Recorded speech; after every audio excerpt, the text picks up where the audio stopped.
Okay, hello everybody, I'm Katie and this is my colleague Renata. I met Zoe last year. We both were at Teach First, we're kind of meeting a rundown on what they do and yeah, we're both going, oh, we've got a school direct trainees coming and we've got to create a programme, we're not quite sure how we're going to go about doing that yet, or at least we're trying these out as we go, etc, etc. So thanks for inviting us to come along and speak today. We're going to talk to you today about a model for a career entry and professional development programme that we're starting and trialling in our school and across our teachers. Are you all involved in that sort of area? School direct next year. You don't know what you're letting yourself No, I'm not involved. Okay. What sort of Yeah. I'm a DT teacher. Okay. And you are? Cover supervisor. Oh, right. But you plan to go into teaching? Yes. Right. Yes. Oh, Possibly, interesting. potentially. Yeah. Oh, that's quite interesting. Yeah. I'm just finishing my NQT year now. Great. So we're going to pick up on that as well. Yeah. Finishing my NQT. That's lovely. I've got some questions for you then. I'll pick your brains as well. That's great. Yeah. Definitely. Yeah, so as I say, sort of first thing to say is it's very much a model. We're not trying to profess this is, you know, the finished product, but we are trying to work to support beginning teachers right from the first initial stages of teacher education through to kind of early leadership development. So just a bit about the two of us. Renata is our deputy head, and I was an NQT 6 years ago, and we've been really quite lucky in our school, and from all the things we've been hearing today, it sounds like we're very lucky here as well, in terms of how seriously our school takes our professionals learning. We've always had opportunities, for example, to complete master's level study, which the school funds are a very significant part of, and then the leadership opportunities for Canons as well. So Renata, do you want to say anything? Yeah, I've joined Canons since 2010 as an assistant head for learning and teaching. And yeah, I've benefited, like Katie, from the massive amount of professional learning and opportunities we get. I'm now deputy there, and I lead the professionals and partnerships team. And sitting under that is the Schools Direct programme, and with a view to looking at actually how we support both teaching and support staff as they progress throughout their careers. So obviously the sort of where they come in at that Schools Direct or even PGC route, because we recruit quite a lot of our first and second placement teachers as well, and then how we develop them through early leadership and so on. So yeah, that's me. I also lead the Teach School Alliance, and I'm also recently an SLE, so continually learning, which has been good. Yeah, exactly. I'm not sure, we don't really use the term SLE. Our alliance doesn't really exist in that way, so Yeah. just make Yeah, there's specialties of education, so you can apply to become one, and you have to meet a particular criteria in terms of the work you do as a system leader. So going into schools and a bit like, I don't know if you heard our colleague Kev was talking a bit earlier on this morning about supporting other schools, going in as servants to other schools, rather than these people that come in and say, this is how we do it, we're so fantastic. So it's about commitment, I guess, to making all schools really good. So children are not in a situation where, you know, it's a postcode lottery, you go to a good school because your parents can afford to live in a really nice area, you know, and that sort of thing. So you have different, I guess, criteria you can go. You could be an SLE, so it could be because you want to lead ITT along the system.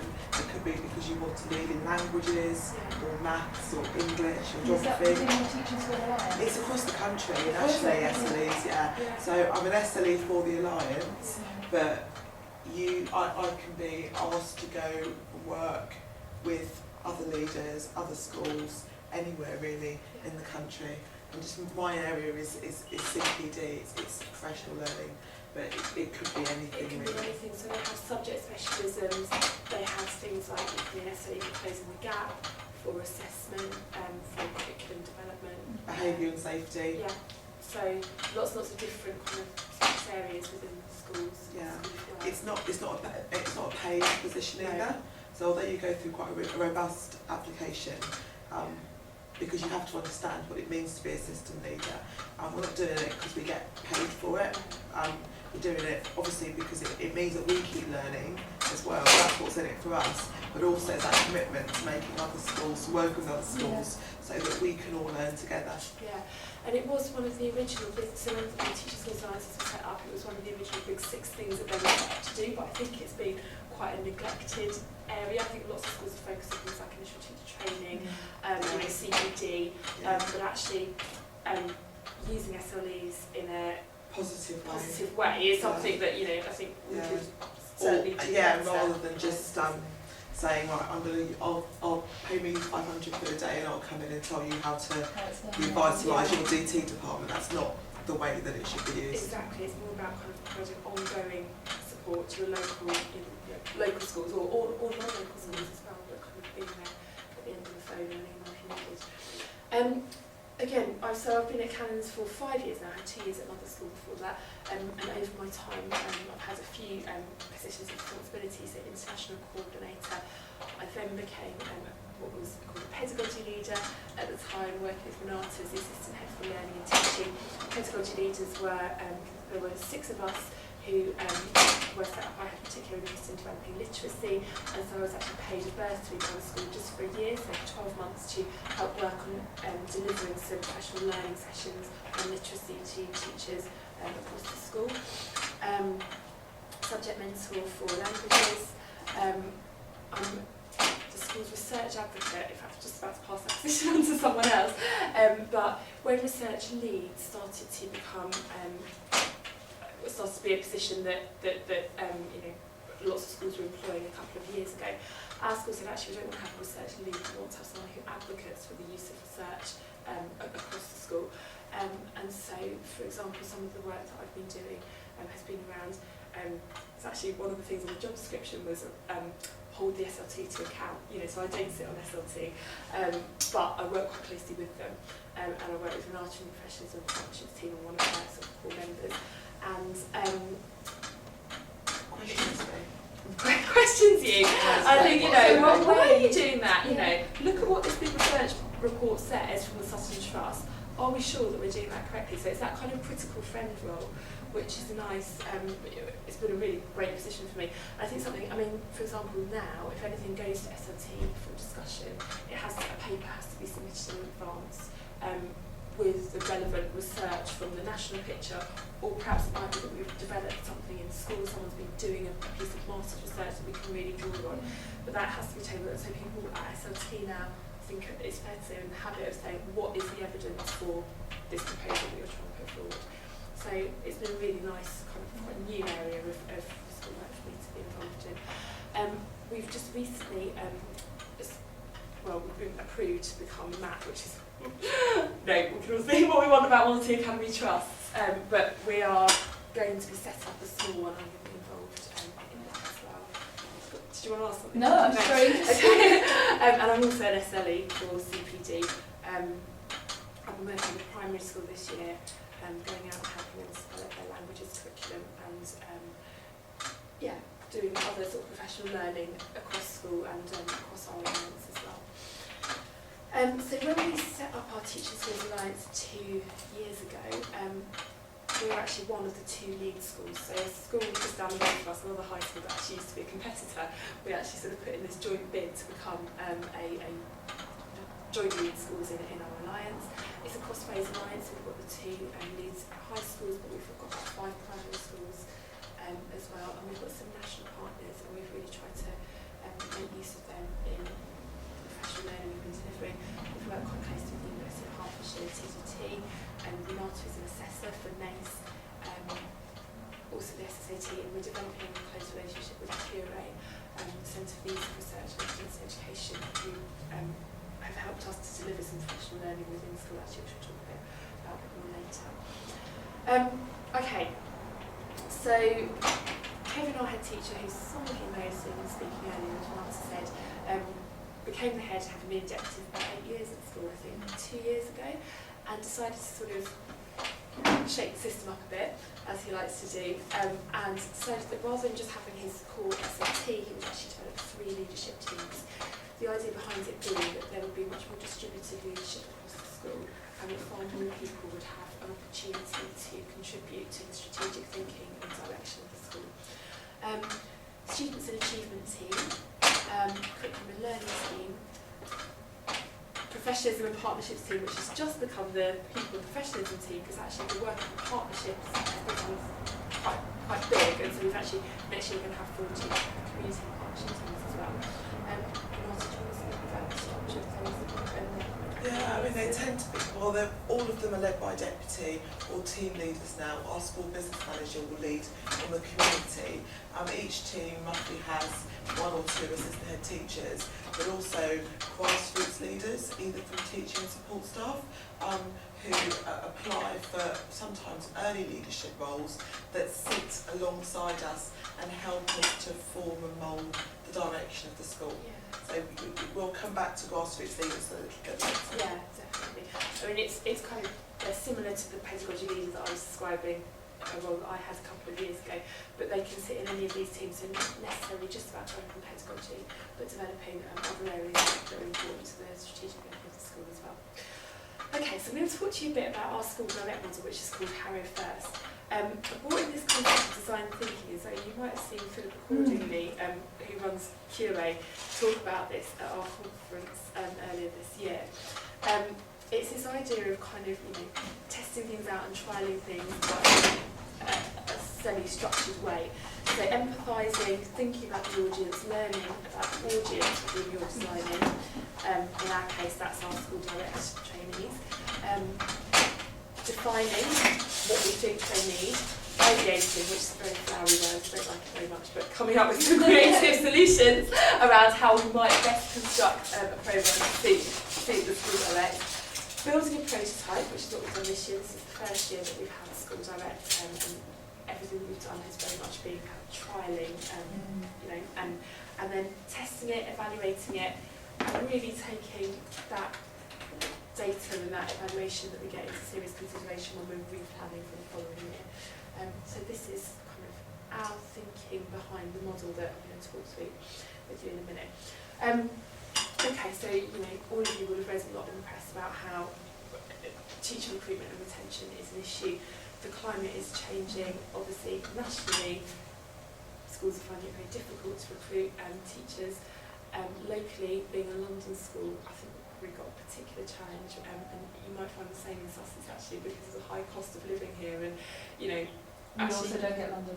You don't get any London waiting, and we're out of London, so it's not it's as significant similar, as And yet the cost is no different. You do get a London waiting More Crawley. sometimes. Yes. There's a fringe one. Yes, oh, there's a right. fringe. There's a Yeah. fringe. We're the kind of Yeah. next rung down. You're just outside,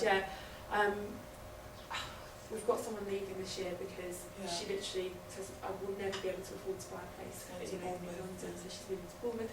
And we've got 3 colleagues moving abroad because they must save up a deposit for a house and come back, and so it's kind of, it's difficult, isn't it? It's a challenging time, there's no doubt about that. Okay.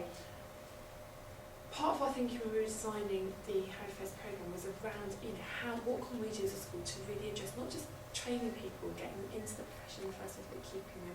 How can we make it attractive to people to stay in this profession? Just give you a moment to read over the quote there.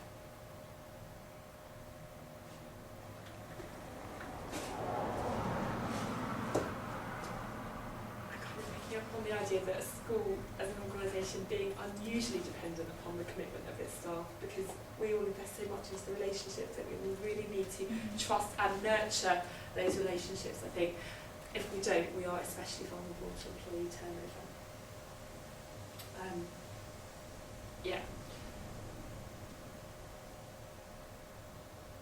Retention is possibly more actually of an important issue for us to be looking at than recruitment, and I think someone's going to be talking about the issue of retention and recruitment later on this afternoon. Okay, so our school direct programme, we're working in close partnership with one of our strategic partners in the Teaching Schools Alliance, who are the University of Hertfordshire, looking to retain good teachers once recruited and trained. So we're really looking to design a programme that makes those teachers feel they would like to stay working in the Alliance.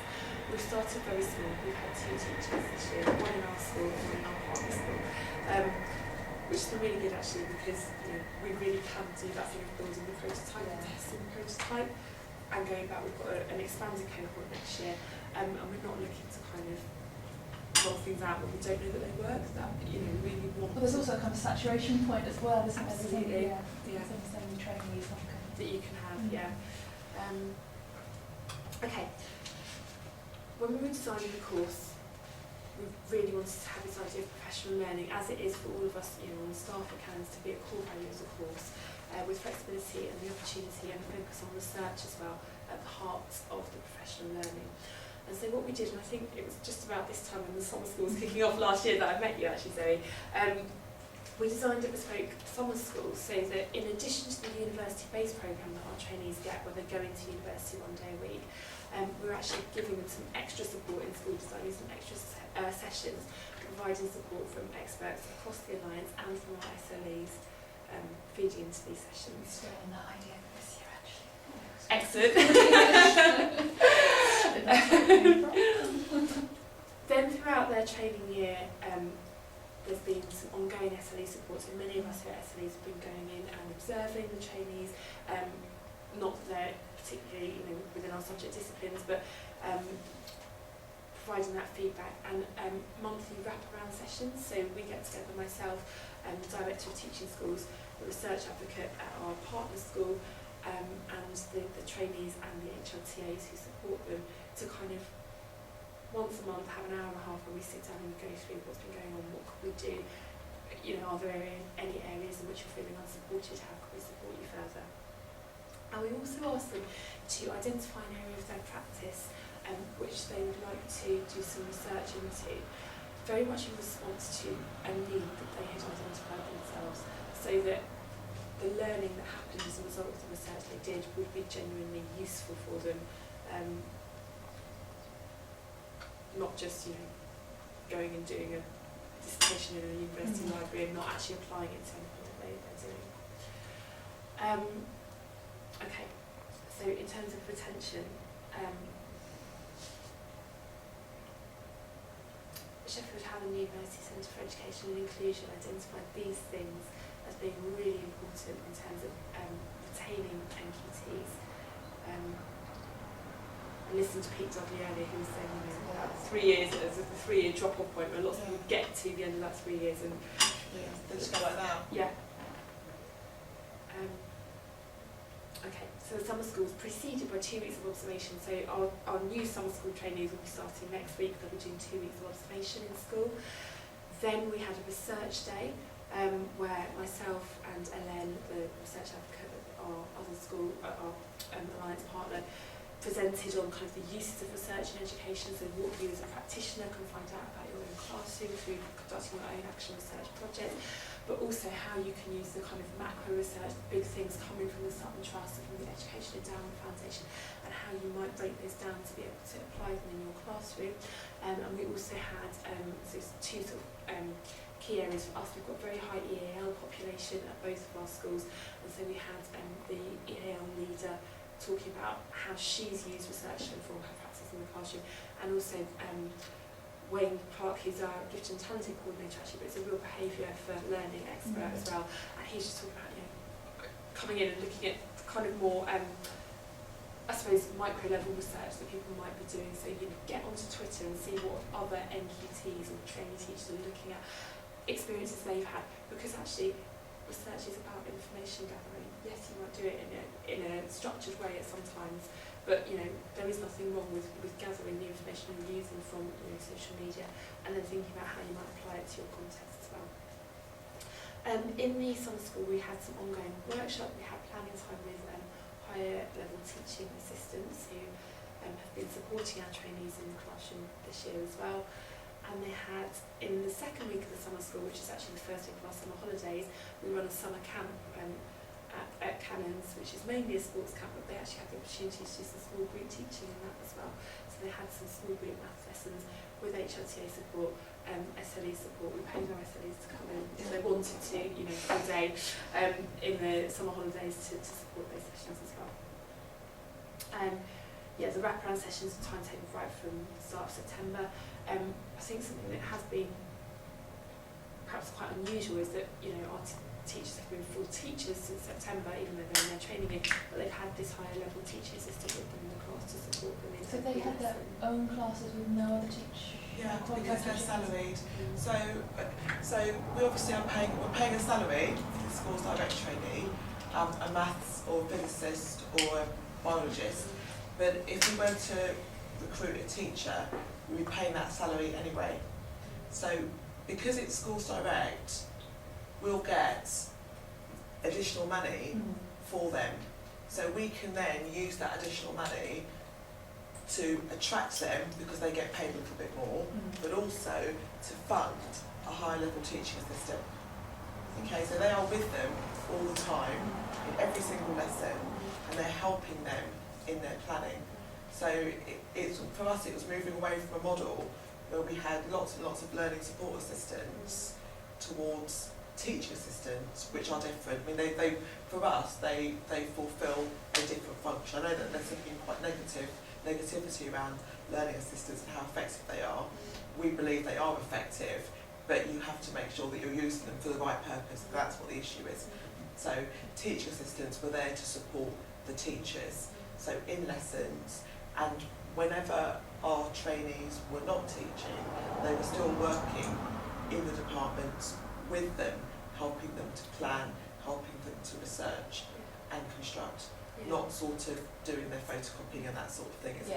It's about helping them and supporting. It's quite nice, isn't it? It's a progression model for both as well. Yeah. You're obviously concluding you've got more HLTAs. And they progress together because we recruit them as teaching assistants and they work towards higher level teaching assistant status at the same time as our trainee is working towards QTS. Yeah. So they've qualified together. So actually we didn't have HLTAs before this year. That's really different to our model actually, because ours is almost like PGCE but slightly kind of more in school. Okay, yeah. And that's a very different model from what we've had. We've had, for the majority of time, you have a qualified teacher with you. Okay. Yeah, It's more of a teach first style model than something hurry first. Well, it's more of a teach style model, but what we've said that some of we've tried to mitigate against what the criticisms are of Teach First by really front loading the support, giving them that time with students and observing, and also having that ongoing support, which we can draw back as they become more confident. And how did you manage with their building timetables? Did you just, because obviously ours start on 30 and then it goes to I think 60 and then it's 80 now, it's huge. It's a half timetable, so I think it's 12 hours of each start. So then there were a couple of classes that over the course of the year, the trainee picked up. Right, so you took classes then off a qualified teacher. Exactly, because actually there's no point in giving a full timetable at the start if the person feels they don't know how to do the job, because you know it should be a positive learning experience. Yes, of course, stressful and everything that we all feel as teachers all the time anyway, but supported. So there have been weekly observations by their mentor, another member of the maths department, or an SLE. And a further weekly observation by an SLE, so 2 observations a week as well. One that's subject specific, and one from someone who might be there to look at behaviour specifically, who might be perhaps looking specifically at the assessment in the class or whatever it might be. And the wraparound sessions as well. Okay, in terms of their research projects that they've done, we asked them to identify a research focus by Christmas. We gave them lots of support in looking at the action research methodology, an opportunity to trial an intervention in their main school, but also when they went for their second placement, so they just swapped because they're both in maths and went to the other school for a half term. They were able to trial their intervention in that school as well.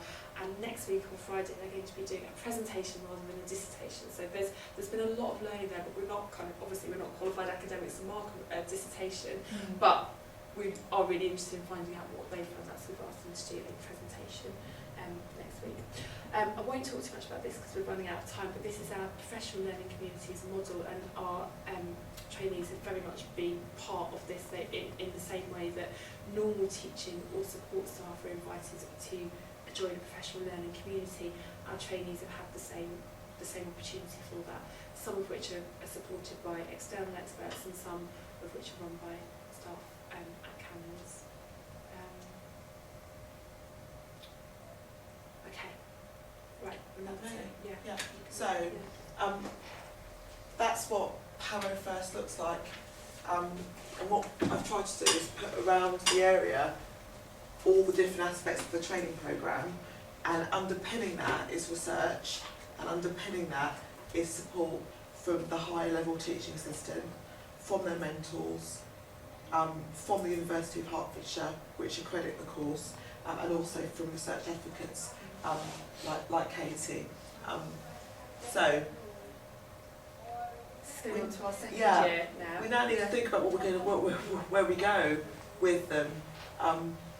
You know, and our recently qualified teachers, and going back to what we said this morning about that drop-off, people leaving the profession at year 2, which is why we have a recruitment crisis. But they're not just leaving because they want to go and earn more money in Dubai, or because they want to buy a house, because, you know, the reality is that lots of people don't do that until maybe year 3 or year 4. It's about the fact that it's a daunting transition to go from having all of that support here to having all of these first times, full teaching timetable or fuller, not having those weekly or fortnightly scheduled meetings with somebody that you know, that you trust. Perhaps you pick up a form tutor, and at our school, if you're a form tutor, you also have to teach PSHRE, unless you're highly timetabled. And then you, of course, get to meet people like me who are talking about performance appraisal. And although I have a lot to do with with Schools Direct, I get kept at arm's length. They get these nice, lovely, supportive, cuddly people, and then I turn up as the big bad deputy and say, right, 3 objectives and all the rest of it, which I don't. But that's the reality for them. And so how do you overcome that? And so one of our colleagues, Tom, has been working with Katie this year to look at what happens in that second year of teaching, and or their first, second year of teaching, and actually, you know, what can we do to make them build more confidence? Is that right, on the right track here? Yeah. To become more reflective, to establish those relationships with colleagues, and particularly for Schools Direct, we don't call them students, we call them trainees. They're part of the department, but then as they go into their NQT year and beyond that, it's about becoming part of the school. If they've been trained somewhere else, they're coming to us at year 1 or year 2. Again, it's about being part of the school. And how do we start to get them to think about career aspirations? Because again, we know that's what keeps people rooted into their profession, if they think there's something else to go on to. And that's just the research there. Second year teachers. The opportunity to read that.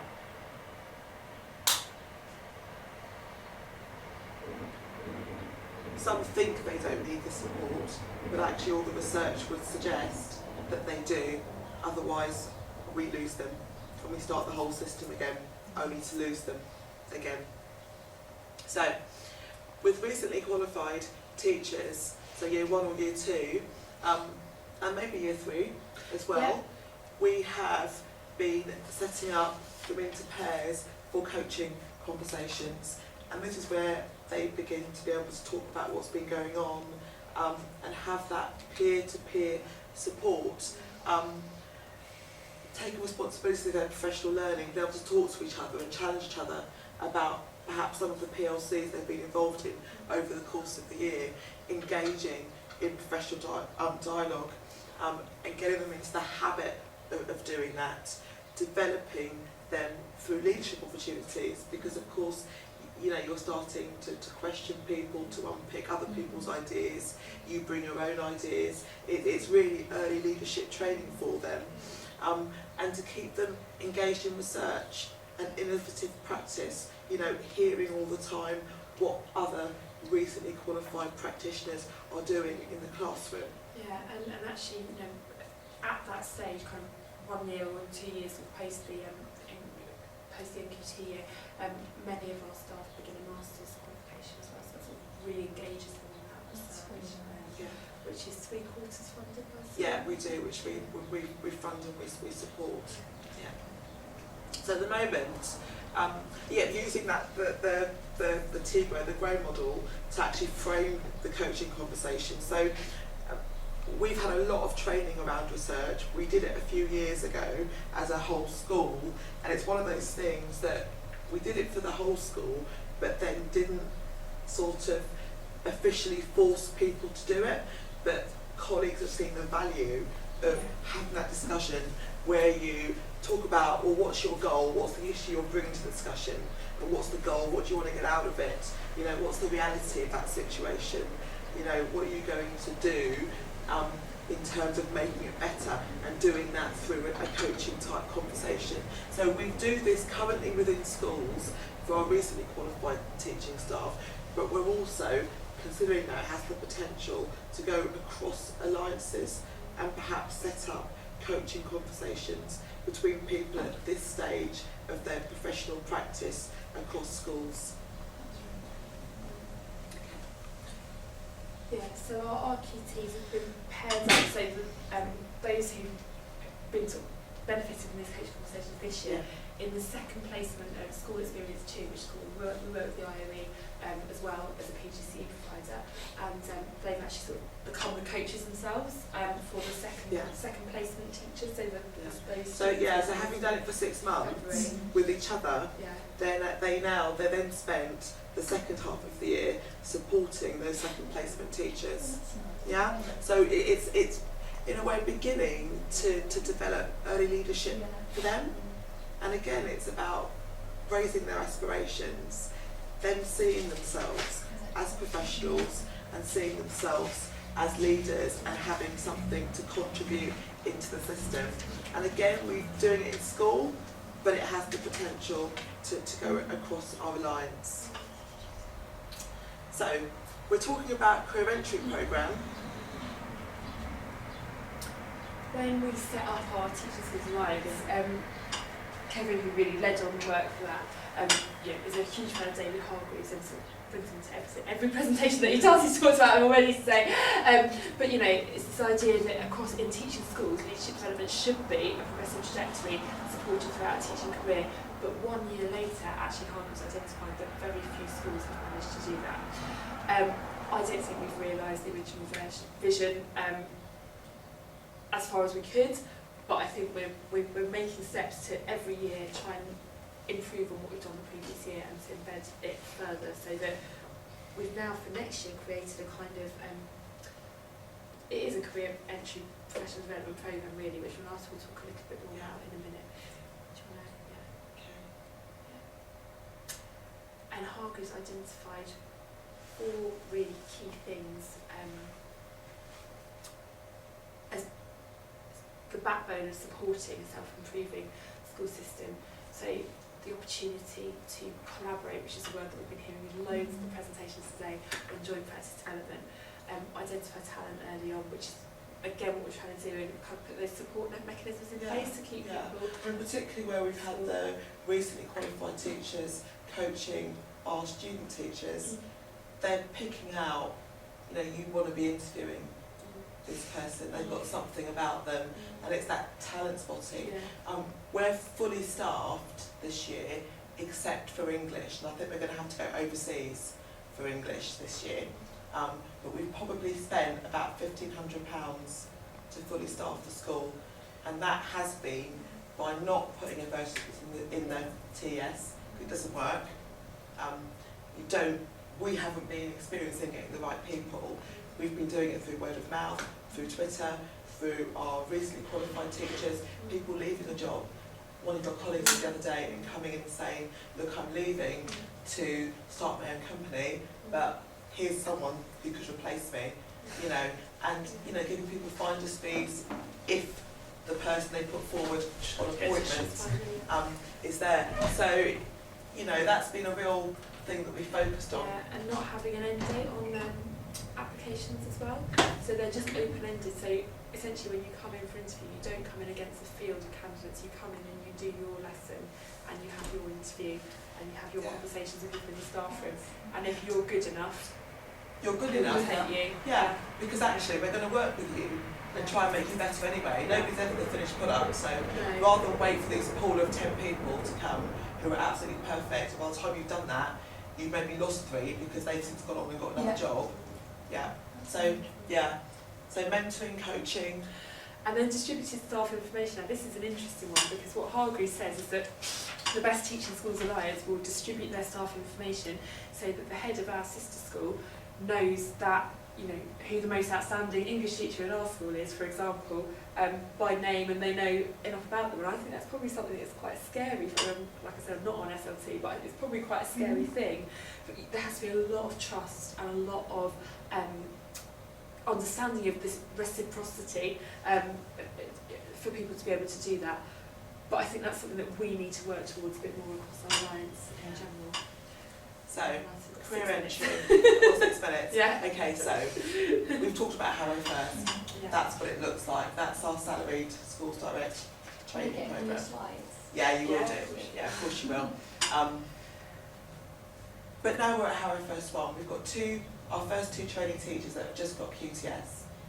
It's still a work in progress. I'm not going to write this at the start of the year because actually what I want to be doing is speaking to our people that are recently qualified, who are +2, +3, and talking to them about what were your issues. You know, if I'm developing a course, if we're working together to develop a leadership programme for people who are going through their NQT year, their Harrow First +1, you know, what should that look like? There are things here that we think we know that they're going to do, so maybe in a professional learning community, we're going to construct it so that they can do lesson study across the course of the year. We're definitely going to keep them engaged with research because we know that works. We know that the coaching relationship brings strength and has value. We know that maybe this is the time now where they pick up a mentor as well as a coach because that's different. I don't know. I mean, you finished your NQT yet? I will, yeah, 3 weeks. Yeah. Right. What could we add to that? What's there that has been a challenge for you? Because that's what I want to know. Like, I can't write a programme just based on what I think, because I'm 15 years into this. Pretty dry and old, really.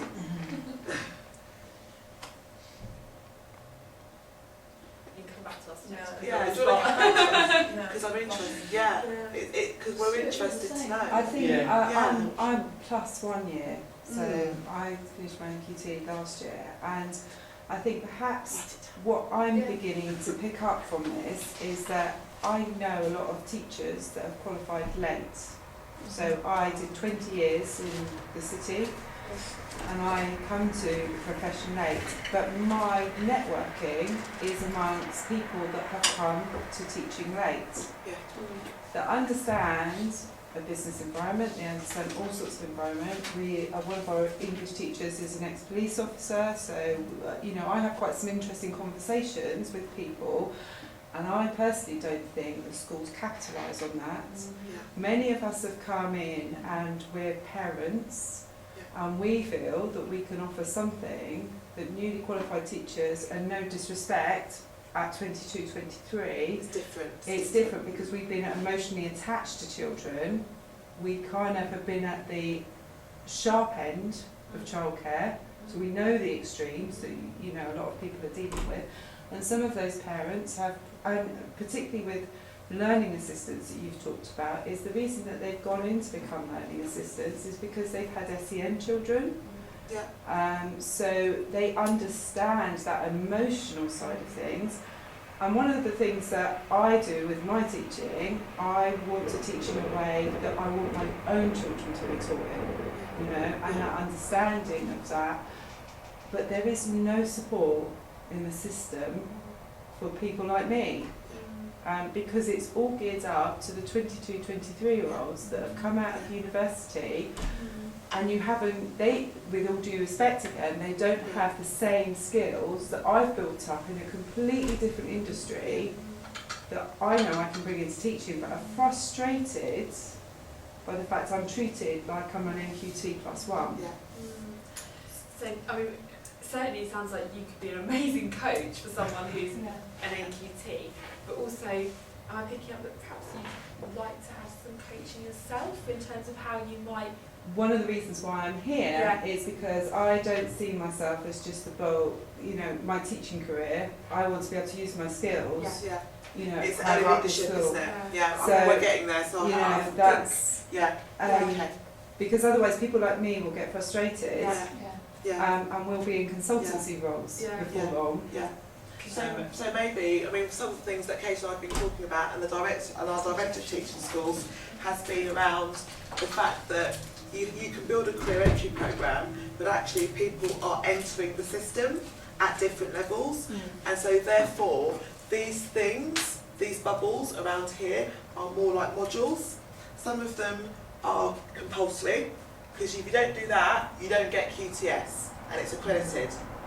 Here, you have got some stuff here that's compulsory, because everybody needs to go get through that probationary year, their NQT year, and be signed off on whatever it is, NQT manager.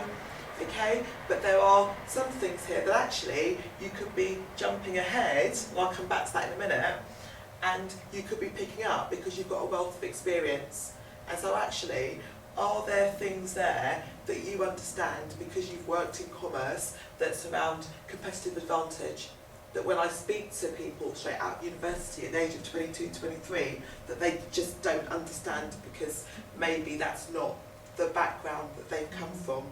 But actually, if you speak to our school business manager, he's really keen that as we develop as leaders into early leadership, so bottom up or grassroots leadership, that we have leaders who understand how to strategise, you know, how to take the strength they have and use that to an advantage and be able to put that back into the system.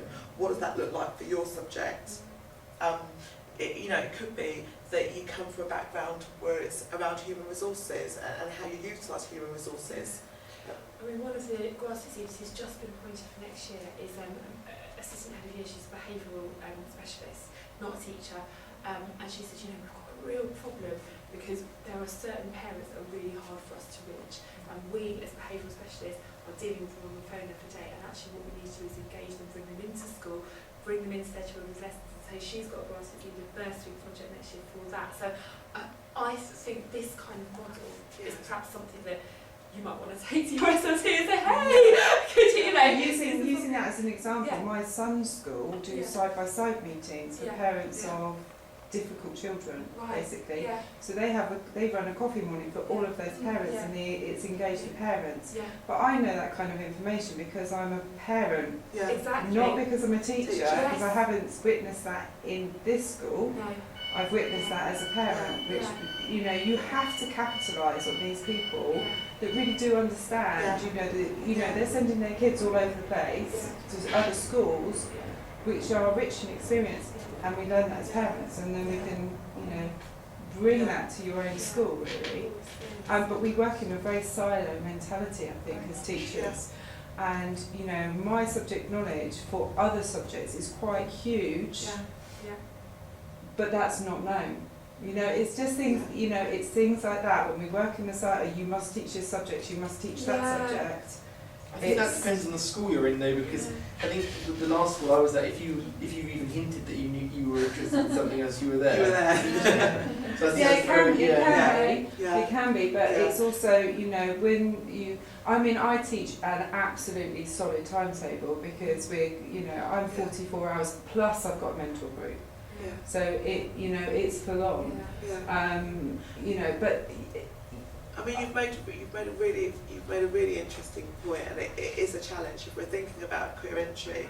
Yes, we're in a recruitment crisis, but actually, if you look at the types of people we are recruiting, they tend to be women, they tend to be career changers, and it's about where do they fit into that system.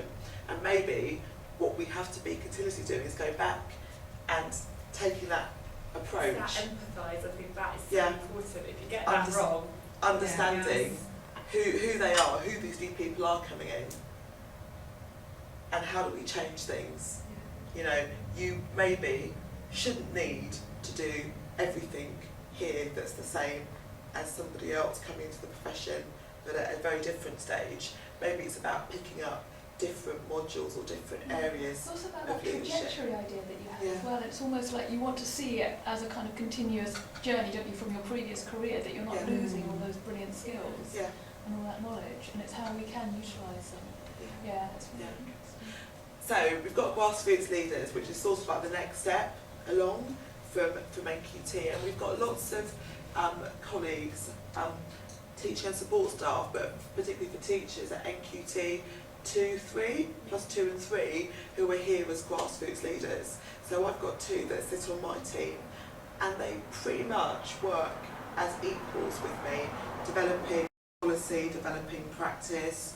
You know, we're looking at, particularly in terms of recruitment, we organised the launch this year our first Canons School Experience Day, which was about just doing an open house, getting people in the community, just some flyers, and got people to come in the community and ask them, what is it you want to see? There's loads of roles in schools. Some of them you may know of, some you don't. You know, come and find out a little bit more about what we do, and come and watch people at work. So we had people interested in coming into teaching, but equally we had people that came in because they wanted to look at the role of the librarian, or the D&T technician role, or the science tech role. So again, strengthening recruitment, but giving people opportunity, grassroots leaders, to lead on big projects that make a difference to the school. So at this stage, we're sort of early leadership development, and it's more inward facing. But then of course we've got the opportunity for people to progress towards SLE status.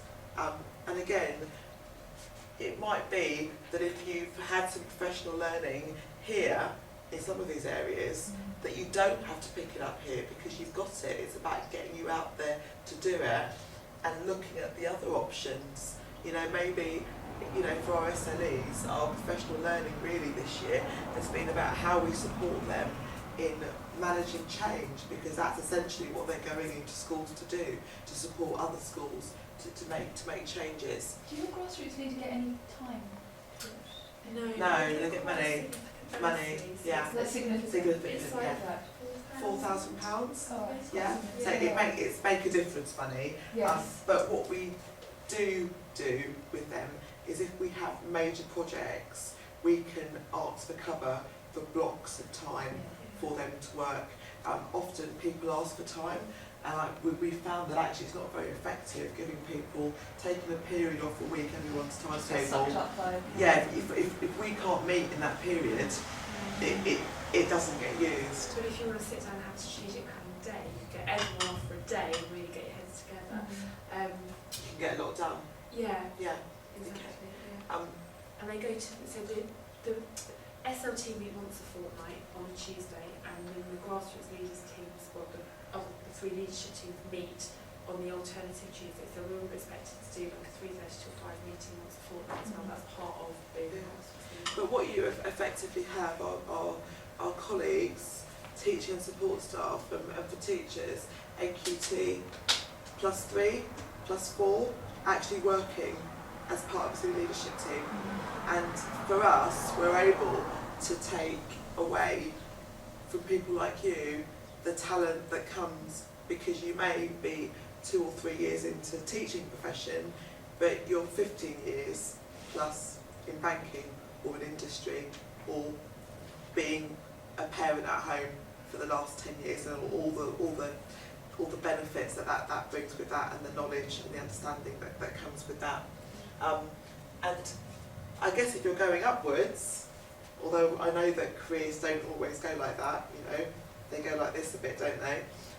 That's at the top, and that's, I think, a sort of preparation for senior leadership. So these are pretty much our systems leaders that perhaps are looking, people like Katie, that are looking to work across the Multi Academy Trust once we get there. All I would say that's what's different about these bubbles is we don't do a lot of the things that you'll find at National College, like, you know, can you unpick Raise Online, FFT and things How like to that. have a conversation. How to have conversations. We're really quite we're not saying that doesn't matter, it does. You know, clearly you need to be able to understand how to do things like that. But we, you know, we also appreciate, you know, that we're working and we're preparing people to come into a profession where there is an incredible amount of change. And if you just look at what the last week has brought us, Yes. you know, nationally, I'm not quite sure whether we're coming or going. No. I mean, it's a very interesting time to be alive and to be living at the moment. But, you know, we're working with people, whether they come into the profession at the age of 21, 22 or 41, 51, 52, into a profession that's against a backdrop that is constantly changing. And these are things around here that we believe help leaders to lead in that context. Okay. That might be it. Thank you. But yeah, come back to us, 'cause I'm interested to know from what's made a difference. Yeah. Yeah, or let Zoe know, she can email. Yeah. We'll read these slides. Should I email them to you? Please, that would be wonderful. Yeah, that would And be then you can forward them, and we're happy for you to use. We don't PDF anything. Katie won't let me. Like we're a teaching school, we're supposed to be sharing things. You know, yeah. I sort of love coming to sessions both from your school, but I also slightly hate it because every time I come back, I go, okay, we're going to have to kind of change it. Yeah, but it's so we get the same thing, but this is sort of Thank you. hello, thank you. This is 3 years along, and it's the sort of idea we sort of know where we're going to go, but you can hear that I don't completely know how I'm going to populate that NQT +1. Yes. Yeah, because I'm going to work it through. Because there's no point putting things in place. You then end up with very, you know, dissatisfied people who actually are NQT +1, but have come from a completely different background with very different skill sets. About how you marry those two things in the middle, really, isn't it? I think that's the idea of having a prototype and testing the prototype. It's Yes. really strong because it's, you know, okay, that went well, that really bombed, you know, Yeah. so what we're going to do to adjust that. And listening to what people say as well. Because sometimes our colleagues do say, that wasn't very good, what you did. And it's about thinking, okay, well then we have to change it Yeah. and do something else.